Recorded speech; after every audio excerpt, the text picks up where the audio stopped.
Ay, nako. Hirap talaga ng buhay.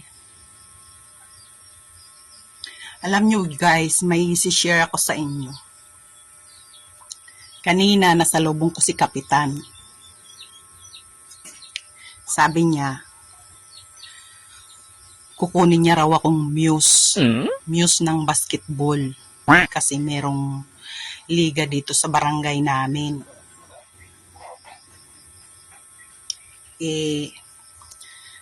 Sabi niya sa akin daw yung nababagay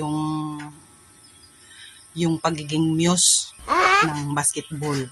Kasi nga, kakaiba raw yung ganda ko. Huh?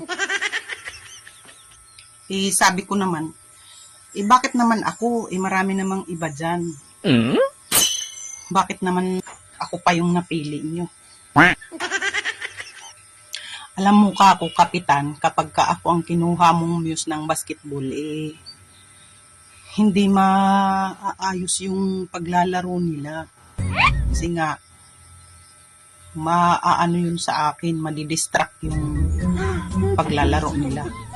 Kaya, sabi ko, wag ako. Hindi ko naman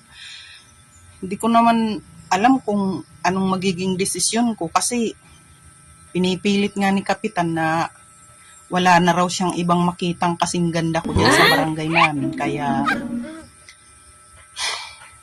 ako na lang daw talaga ang pag-asa nila. Kasi, yung kalaban yata, ibang barangay. Kaya, hindi ko naman matanggihan. Kasi, siyempre, Kapitan namin yun. Tapos, ikaw ba naman sa dami yung nakatira sa barangay nyo, ikaw ang napili. Kumbaga, proud talaga ako na ako yung napusuan ni Kapitan Connie na muse ng basketball ng liga ng barangay namin. Kaso nag-aalala naman ako nga ayokong ako yung maging dahilan para matalo yung kalaban. Sana gusto ko, yung patas lang bang laro na kung bakit sila matatalo. Kasi patas ang laro. Mahirap naman yung natalo sila dahil na-distract lang sila sa kagandahan ko, di ba? Kaya hindi ko alam kung tatanggapin ko ba yung offer ni Kapitan. Naguguluhan ako magdesisyon kaya inaano ko to, sinasabi ko to sa inyo, sinishare ko para kung